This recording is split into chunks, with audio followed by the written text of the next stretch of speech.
दिल्ली मोर्चे को मजबूत करने में जुटे किसान। पानीपत पहुंचा करनाल से रवाना हुआ काफिला। फूलों की बारिश कर किया गया स्वागत। किसान नेता गुरनाम सिंह चडूनी कर रहे हैं अगुवाई। किसानों के ऐलान के बाद अलर्ट हुआ प्रशासन। हिसार पहुंची रैपिड एक्शन फोर्स की कई कंपनियां। कल किसानों ने किया है कमिश्नर के घेराव का ऐलान। किसानों पर लाठीचार्ज और दर्ज केस का कर रहे हैं विरोध। कांग्रेस के पोस्टर वॉर पर बीजेपी का हमला। बीजेपी नेता सतपाल सत्ती ने कांग्रेस पर साधा निशाना। कहा गुंडागर्दी करना कांग्रेस का पुराना इतिहास। ओलंपियन पहलवान सुशील कुमार गिरफ्तार। साथी अजय भी काबू। स्पेशल सेल की गिरफ्तारी। पहलवान सागर की हत्या का आरोप।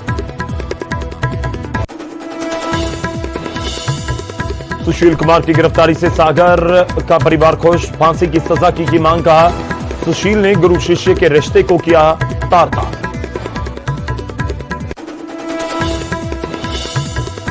रेवाड़ी में हत्या की वारदात से सनसनी। युवक की गोलियां मारकर हत्या। सीसीटीवी में कैद हुई वारदात। आरोपी फरार।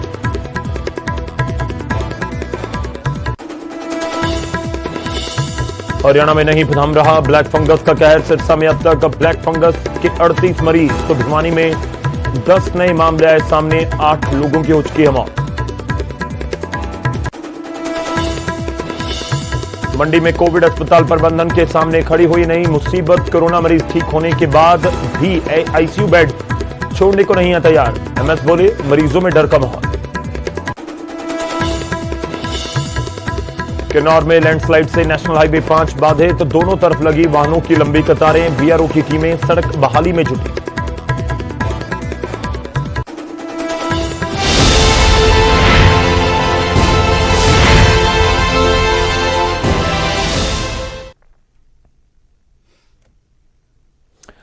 नमस्कार, स्वागत है आपका। गौरव शुक्ला मैं हूं आपके साथ और इस बुलेटिन का आगाज करने जा रहे हैं। सबसे पहले बात होगी 12वीं की परीक्षाओं की। 12वीं की परीक्षाओं पर बड़ी खबर इस समय यह है कि सूत्रों के हवाले से यह खबर है 12वीं की परीक्षाएं होंगी। जी हां, 12वीं की परीक्षाओं को लेकर इस समय बड़ी खबर है कि 12वीं की परीक्षाएं होंगी। बच्चों को एग्जाम 12वीं के जो स्टूडेंट्स हैं उनको एग्जाम देने होंगे।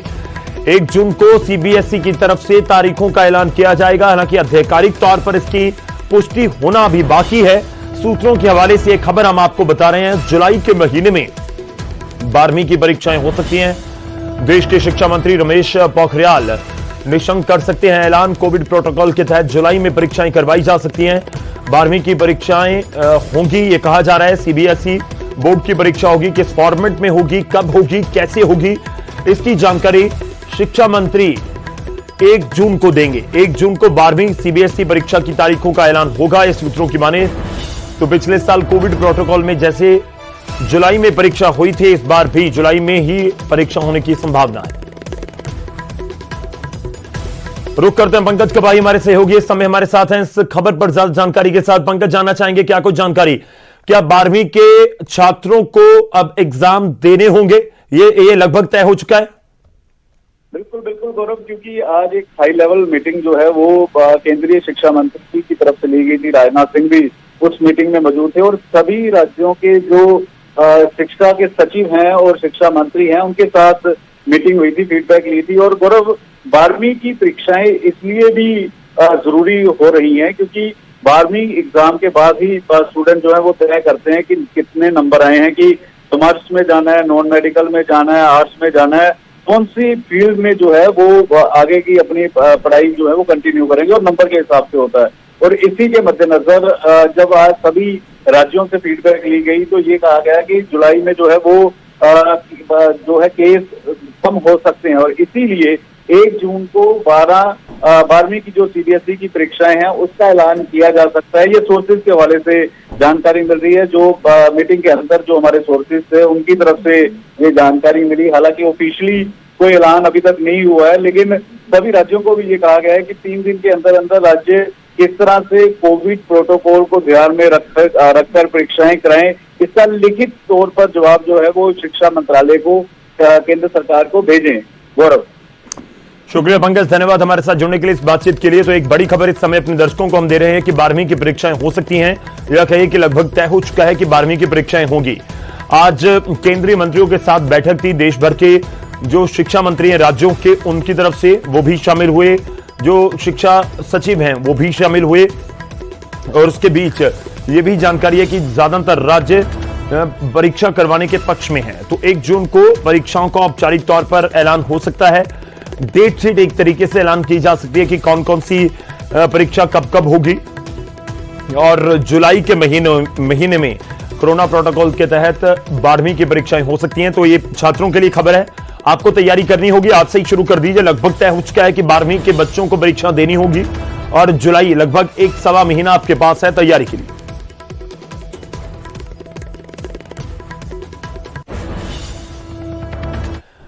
चलिए आगे बढ़ते हैं, अगली खबर का रुख करते हैं और खबर पानीपत से है। किसानों के काफिले के साथ जुड़ी हुई। पानीपत टोल प्लाजा पर किसानों का काफिला पहुंच चुका है, जो करनाल से रवाना हुआ था। और जब पानीपत पहुंचा तो फूलों की बारिश कर इस काफिले का स्वागत किया गया। गुरनाम सिंह चड़ूनी इस काफिले की अगुवाई कर रहे हैं। भारी संख्या में दिल्ली की तरफ किसान कूच कर रहे हैं। किसान अभी सोया नहीं, जागा है, यह गुरनाम सिंह चड़ूनी की तरफ से कहा गया। 26 तारीख को दिल्ली मोर्चे के 6 महीने पूरे होने जा रहे हैं और इस बीच किसानों की तरफ से प्रदर्शन का ऐलान किया गया है कि वहां पर बड़ा प्रदर्शन किया जाएगा और बड़े काफिले रवाना हुए हैं दिल्ली की तरफ हो, चाहे हरियाणा से हो, हरियाणा के अलग अलग शहरों से, और इसी तरह पंजाब से भी अलग अलग शहरों से, पंजाब के भी काफिले जो है वो दिल्ली की तरफ रवाना हुए हैं। और ये जब पानीपत टोल प्लाजा पर पहुंचा तो फूलों की बारिश के साथ इसका स्वागत किया गया। चारों गाड़ियों का काफिला करनाल से चला है और दिल्ली कुंडली बॉर्डर पे जा रहा है, ये दिखाने के लिए कि किसान अभी सोया नहीं है, किसान जागा हुआ है। और अकेले करनाल जिले से ही आज करीब 2000 के करीब गाड़ी है जो आज काफिला लेके दिल्ली की तरफ जा रहे हैं। किसानों का जोश तो आप देख रहे हैं कि एक बुलावे पे ही कई हजार गाड़ियां और कई हजार लोग निकल के आज दिल्ली की तरफ कूच कर रहे हैं। और जो हर हफ्ते एक जिले से इसी तरह से काफिला ले जाया जाएगा ताकि सरकार को चेताया जाए कि हम अभी सोए नहीं हैं, हम अभी जागरे हैं। सरकार किसी मुकालते में ना रहे कि हमारी संख्या की कम हो गई, कि सरकार ये मुकालते में ना रहे। ये मुकालता निकालने के लिए हम ये प्रदर्शन कर रहे हैं। ले सीधा रुख करते हैं पानीपत का। हमारे सहयोगी हमारे साथ हैं सुमित भारद्वाज। सुमित, जानना चाहेंगे काफिला क्या पानीपत भी क्रॉस कर चुका है? कितनी संख्या में, कितनी गाड़ियां, अगर कोई अंदाजा हो कि कितना बड़ा काफिला, कितना लंबा ये काफिला जो दिल्ली की तरफ रवाना हुआ है? जी गौरव, काफिला जो है पानीपत जो है क्रॉस कर चुका है और सिंगू बॉर्डर के नजदीक जो है पहुंच चुका है। जल्दी सिंगू बॉर्डर पर यह काफिला पहुंचने वाले हैं। काफिले की अगर बात की जाए तो बहुत लंबा गाड़ियों का जो काफिला था वो यहाँ पर मौजूद था। हजारों की संख्या में जो है गाड़ियां यहाँ पानीपत टोल से क्रॉस हुई है। इसी प्रकार हजारों की संख्या में व्यक्ति यहाँ पर गुरनाम सिंह चड़ूनी जैसे ही पानीपत पहुंचे, पानीपत के भी काफी किसानों ने उनका फूल मालाओं के साथ यहाँ पर स्वागत किया। और साथ ही गुरनाम सिंह चड़ूनी का कहना था कि सरकार अपने किसी भी वहम में ना रहेगी। आंदोलन में जो किसान कम हो चुके हैं, आंदोलन में किसानों की संख्या लगातार बढ़ती जा रही है। और साथ ही गुरनाम सिंह ने यह भी कहा कि उनके एक बुलावे पर जो है ये किसान इकट्ठे हुए हैं और हर सप्ताह ही ऐसा सिलसिला चलेगा। हर डिस्ट्रिक्ट के सप्ताह में हर हजारों आदमी इकट्ठा होकर आंदोलन में शामिल होंगे सरकार को जिताने के लिए कि आंदोलन अभी मजबूत है, वो कमजोर नहीं हुआ है। जी शुक्रिया, धन्यवाद हमारे साथ जुड़ने के लिए, इस पूरी बातचीत के लिए। तो पानीपत टोल प्लाजा से भी आगे निकल चुका है काफिला और आपको बता दें कि 26 तारीख के लिए किसानों की तरफ से यह तैयारी है। 26 तारीख को 6 महीने पूरे होने जा रहे हैं जब दिल्ली में मोर्चा शुरू किया गया था और एक बार फिर से किसान दिल्ली मोर्चों को मजबूत करने की कोशिश में लगे हुए। चलिए पानीपत से निकला पूरा काफिला, रुख करते हैं हम सोनीपत का। और सोनीपत में क्या काफिला पहुंचा और किस तरह का वहां पर माहौल है? नितिन अंतल हमारे सहयोगी हमारे साथ हैं। नितिन, जानना चाहेंगे आपसे क्या कुछ आपके पास जानकारी? पानीपत से काफिला निकला, सिंगू बॉर्डर पर पहुंच चुका है, पहुंचेगा, कब पहुंचेगा? और ये भी बताइए कि कितनी बड़ी संख्या में काफिले वहां पर पहुंच रहे हैं, अगर मैं सिंगू बॉर्डर का जिक्र करूं। बिल्कुल, मैं आपको बता दूं जिस तरह से संयुक्त किसान मोर्चा की तरफ से आह्वान किया गया था कि अब जो गेहूं की फसल है वो कट चुकी है और जो किसान है वो Singhu border, Tikri border, Ghazipur border पहुंचे, तो उसके बाद जो लगातार किसानों के बड़े जत्थे पहुंच रहे हैं। और आज की बात कर ली जाए तो हजारों की संख्या में जो किसान जो करनाल से चले थे पहले पानीपत से होते हुए, हालांकि सोनीपत में वो एक साथ नहीं पहुंचे हैं, गाड़ियां पहुंच रही हैं।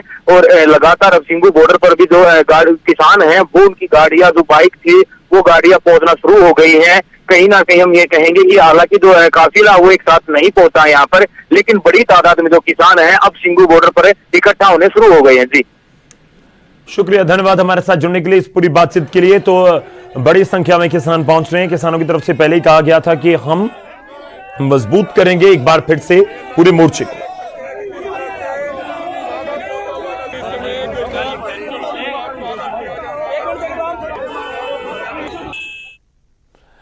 चलिए आगे बढ़ते हैं, अगली खबर का रुख करेंगे और अब बात होगी पंजाब के मुख्यमंत्री कैप्टन अमरिंदर सिंह की, जो भारतीय किसान यूनियन उग्राह से अपील कर रहे हैं। जी हां, उनकी तरफ से एक बयान दिया गया है कि धरने का कार्यक्रम स्थगित कर दें। किसान जो पटियाला में धरना लगाने का ऐलान किया गया है, धरनों से कोरोना का खतरा है और धरनों के फैसलों से कोरोना का खतरा है। कैप्टन ने यह कहा कि उग्राह ने पटियाला में जो धरने का ऐलान किया है 3 दिन के धरने का, उसको उन्हें स्थगित कर देना चाहिए। अपील करते हुए मुख्यमंत्री कैप्टन अमरिंदर सिंह नजर आ रहे हैं कि ये धरना ना किया जाए। आपको बता दें कि भारतीय किसान यूनियन एकता उग्राह ये पंजाब की सबसे बड़ी किसानों का संगठन कहा जाता है, बीके उग्राह को, और उनकी तरफ से ऐलान किया गया कि पंजाब सरकार ने भी साथ नहीं दिया उस तरीके से जिस तरह से देना चाहिए था, इसलिए हम पंजाब सरकार के खिलाफ भी मोर्चा खोलेंगे और उनकी तरफ से 3 दिन के प्रदर्शन का ऐलान किया गया है।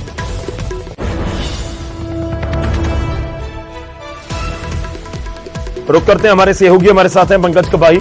पंकज, क्या कुछ मुख्यमंत्री कह रहे हैं और क्या अभी तक कोई बीके उग्राह की तरफ से बयान आया हो सामने?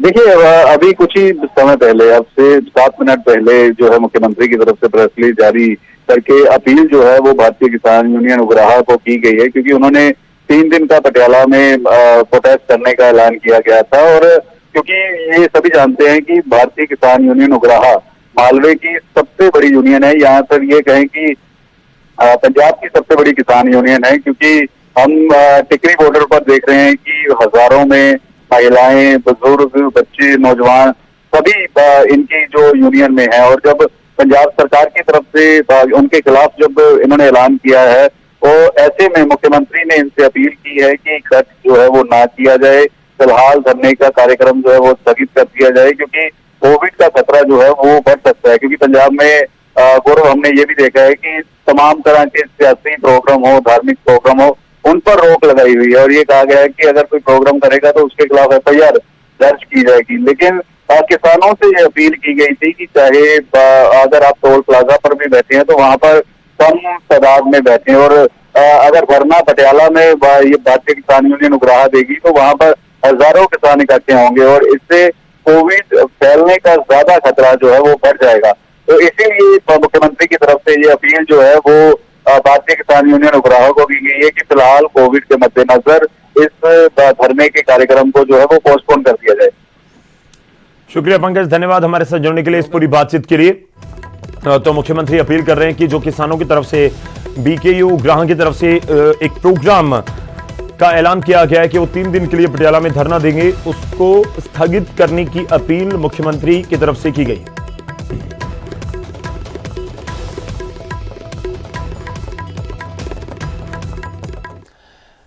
चलिए आगे बढ़ते हैं, अगली खबर का रुख करते हैं। किसानों के ऐलान के बाद अलर्ट हुआ है प्रशासन। जी हां, खबर हिसार से है। हिसार में किसानों की तरफ से ऐलान किया गया है प्रदर्शन का, और इस बीच हिसार पहुंची है रैपिड एक्शन फोर्स की कुछ कंपनियां। किसानों ने कमिश्नर के घेराव का ऐलान किया है। कल कमिश्नर का घेराव किसान करेंगे। किसानों पर दर्ज केस के विरोध में यह प्रदर्शन किया जाएगा। किसानों पर हुए लाठीचार्ज का भी विरोध किसानों की तरफ से किया जा रहा है। और इस बीच प्रशासन की तरफ से भी पूरी तैयारी की गई है। आपको ये तस्वीरें भी हम दिखा रहे हैं कुछ दिन पहले की। मुख्यमंत्री का वो दौरा था जब वहां पर कुछ इस तरह की तस्वीरें सामने आई, बैरिकेड हटा दिए गए, लाठीचार्ज हुआ, कुछ ऐसी घटनाएं हुई। और इस बीच अब रैपिड एक्शन फोर्स हिसार पहुंची है जो मोर्चा संभालेगी।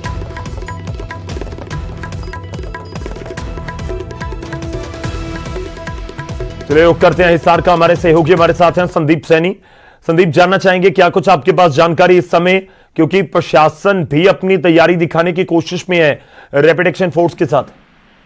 जी, साफ तौर से किसानों ने ऐलान किया हुआ है कि कल सोमवार को वो कमिश्नर का घेराव करेंगे। जिस तरह से हिसार में मुख्यमंत्री पहुंचे थे उस टाइम वो प्रदर्शन कर रहे थे, उनके ऊपर लाठीचार्ज हुआ था और लाठीचार्ज के बाद उनके खिलाफ मामला दर्ज किया गया था। उसके विरोध में किसानों ने एक पंचायत कर ये फैसला लिया था कि आने वाले जो कल सोमवार है उसको कमिश्नर का घेराव करेंगे। इसको लेकर प्रशासन ने अपनी तैयारियां पूरी कर ली है। हिसार जिले के अलावा अन्य जिलों से भी पुलिस यहाँ पहुंचेगी और अब रैपिड एक्शन फोर्स की करीबन 10 से 15 कंपनियां यहाँ हिसार पहुंच चुकी हैं। जी गौरव।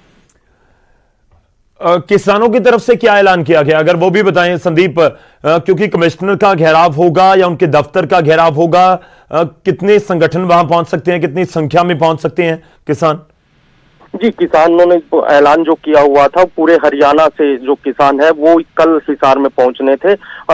गुरनाम सिंह चडूनी की अध्यक्षता में पिछले 2 दिन पहले एक मीटिंग हुई थी रामायण टोल पर। उसमें ये फैसला लिया गया था कि आने वाली 24 तारीख को जो कमिश्नर का ऑफिस है लघु सचिवालय में, वहां वो घेराव करेंगे और जो उनके ऊपर मामले दर्ज किए गए हैं उन्हें खारिज किया जाए और जो पुलिस प्रशासन ने उनके ऊपर लाठीचार्ज किया है, जो उनके किसान लोग घायल हुए हैं, उनके जो पुलिस वाले हैं उनके खिलाफ भी कार्रवाई की जाए। इन सभी मांगों को लेकर कल प्रदर्शन करना था और घेराव करना था। इसी को लेकर प्रशासन ने ये तैयारियां की है, रैपिड एक्शन फोर्स तैनात की गई है और किसानों द्वारा भी अपनी तैयारियां की जा रही है, मीटिंग की जा रही है। जो हिसार जिले में 4 टोल है अलग अलग, वहां मीटिंग करके फैसला आगे कल की रणनीति तैयार की जा रही है। जी गौरव, शुक्रिया, धन्यवाद हमारे साथ जुड़ने के लिए संदीप, इस पूरी बातचीत के लिए। तो प्रशासन भी पूरी तैयारी दिखाने की कोशिश में, इस बीच देखना होगा कि क्या कुछ हो जाए सोमवार के दिन जब किसानों की तरफ से प्रदर्शन किया जाए।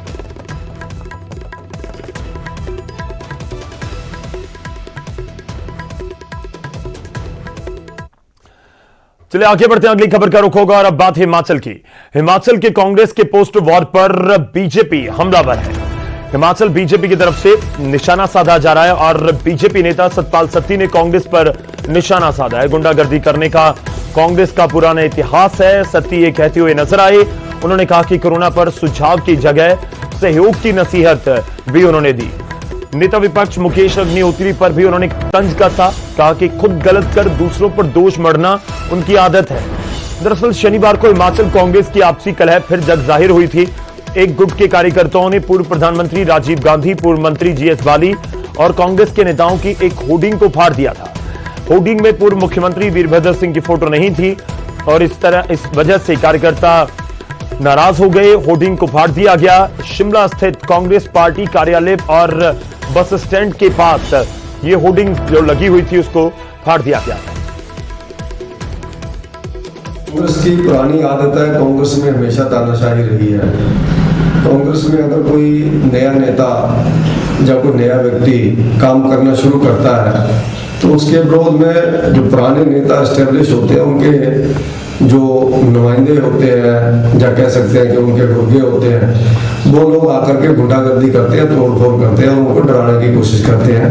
ऐसे वाकया इससे पहले भी होते रहे। जब वीरभद्र सिंह जी और पंडित सुखराम जी की आपस में 2 गुटों का एक लड़ाई चलती थी, उसी तरह से आज एक फिर वाकया कांग्रेस पार्टी के शिमला के केंद्रीय कार्यालय में मिला है कि कुछ लोगों ने वीरभद्र सिंह जी का ये कह करके कि उनको इग्नोर किया जा रहा है, कांग्रेस के चंद नेताओं के पोस्टर फाड़ दिए।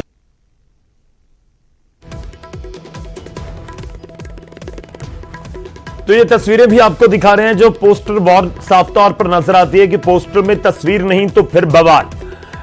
हिमाचल की शिमला की ये तस्वीरें, आपको बता दें कि इन पोस्टर्स में राजीव गांधी की पूर्व प्रधानमंत्री हैं और देश के कांग्रेस के बड़े नेता रहे हैं और उनकी तस्वीर थी, उनकी पुण्यतिथि पर लगाई गई थी। और इस बीच वहां पर इस पूरे होर्डिंग पर, पोस्टर पर पूर्व मुख्यमंत्री जो हिमाचल प्रदेश के हैं उनकी तस्वीर नहीं थी, जिसको लेकर जो एक बार फिर से टकराव वाली स्थिति है कांग्रेस के अंदर वो जग जाहिर हो गई और पोस्टर को फाड़ दिया गया।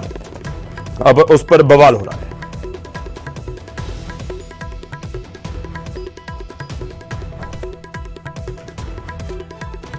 चलिए रुक करते हैं, हमारे सहयोगी अमित शर्मा हमारे सहयोगी ऊना से जुड़ रहे हैं। अमित, जानना चाहेंगे क्या कुछ आपके पास इस समय जानकारी, क्योंकि पोस्टर वॉर ने एक बार फिर से कांग्रेस के कलह को हिमाचल में सामने लाकर रख दिया है। जी बिल्कुल, आपको बताना चाहूंगा कि कहीं ना कहीं कांग्रेस की जो कलह है जो वो खुलकर सामने आई है पोस्टर जो फाड़ने की घटना के बाद। और भाजपा जो है वो अब इस पर लेकर जो है वो लगातार निशाना साध रही है। वहीं अगर बात की जाए भाजपा के पूर्व प्रदेशाध्यक्ष और जो भाजपा के अभी राज्य वित्त आयोग के अध्यक्ष हैं सतपाल सिंह सत्ती, उन्होंने निशाना साधा। उन्होंने कहा कि ये भाजपा की पुरानी आदत है, भाजपा का इतिहास जो है वो गुंडागर्दी से भरा हुआ है। इससे पहले भी ऐसी घटनाएं जो है वो वीरभद्र सिंह जो पूरा मुख्यमंत्री है उनके लोग ऐसी घटनाओं को अंजाम पहले भी दे चुके हैं और कहीं ना कहीं भाजपा जो है वो इस मुद्दे पर कांग्रेस को घेरने का पूरा प्रयास कर रही है। जी शुक्रिया, धन्यवाद हमारे साथ जुड़ने के लिए इस पूरी बातचीत के लिए। तो सियासत है, पोस्टर वॉर पर खूब होती हुई इस समय हिमाचल में नजर आ रही है।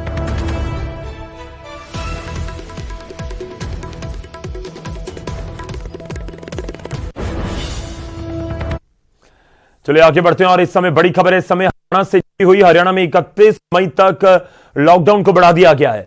बड़ी खबर है हरियाणा के लोगों के लिए, हरियाणा वासियों के लिए 31 मई तक लॉकडाउन को बढ़ा दिया गया है। सरकार ने एक हफ्ता और बढ़ाई है बंदिशें। महामारी अलर्ट सुरक्षित हरियाणा के नाम से ही जारी रहेंगी पाबंदियां। पिछली बार लॉकडाउन को नाम ये दे दिया गया था और उस तरह से इसको आगे बढ़ाया गया है। महामारी अलर्ट सुरक्षित हरियाणा लॉकडाउन को नाम दिया गया था, लेकिन एक हफ्ते के लिए जो पाबंदियां हैं, बंदिशें हैं, उनको हरियाणा में बढ़ाने का फैसला किया गया है।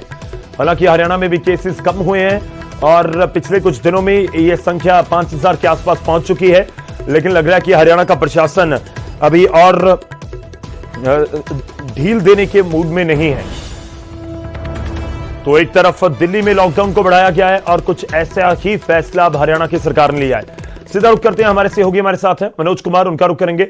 मनोज, क्या कुछ आपके पास जानकारी? एक बार फिर से जो बंदिशें हैं उनको बढ़ाने का फैसला 31 मई तक।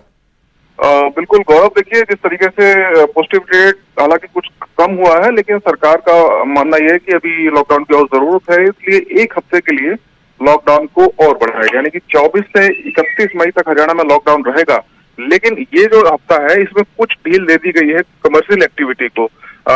नए जो आदेश जारी किए गए हैं, इसमें जो स्टैंड अलोन शॉप्स हैं, ऐसी शॉप्स हैं जो गली मोहल्लों में हैं या बाजार में नहीं है, कोई मार्केट प्लेस नहीं है, इनको दिन में खोलने की अनुमति सरकार ने दे दी है। इसके साथ साथ जो बाकी शॉप्स हैं जो स्टैंड अलोन नहीं है, मार्केट्स हैं, यानी कि जो मार्केट में शॉप्स हैं शॉपिंग मॉल को छोड़कर, इन्हें सुबह 7 बजे से दोपहर 12 बजे तक खोला जा सकेगा, लेकिन ये भी 2 ग्रुपों में खोल पाएंगी, ओट्स डेट में और इवन डेट में। एक ग्रुप में ओट्स और इवन जो फार्मूला है वो लागू करने का फैसला किया गया। तो कुछ ढील इस लॉकडाउन में सरकार ने दी है। जी मनोज, ये भी जानना चाहेंगे, आप कह रहे हैं कुछ ढील दी गई है दुकानों को खोलने को लेकर या और तरह की, लेकिन इस बीच जो प्राइवेट ऑफिसेज हैं उनको लेकर कोई नया रूल बनाया गया हो? बसें तो पहले ही कहा गया था कि चल रही हैं, लोगों की आवाजाही अगर होती है तो किस तरह से हो पाएगी या नहीं हो पाएगी, उसको लेकर कोई आदेश? नहीं, देखिए गौरव, अभी तक जो आदेश जारी किए गए हैं, अभी तक जिस तरीके से चल रहा था लॉकडाउन में जो प्रतिबंध लगे थे, लगभग वही है। सिर्फ 2 चीजों को, जो कमर्शियल एक्टिविटी है, इसके संकेत पहले भी मुख्यमंत्री और उप मुख्यमंत्री ने दिए थे, वो कमर्शियल एक्टिविटी को कुछ हद तक सरकार ने खोलने का फैसला किया है। जो दूर दराज के इलाकों में दुकानें खुलेंगी जो मार्केट प्लेस में नहीं है, और इसके साथ साथ ओट्स और इवन फार्मूले पर सुबह 7 बजे से 12 बजे तक भी दुकानें खोली जा सकेंगी।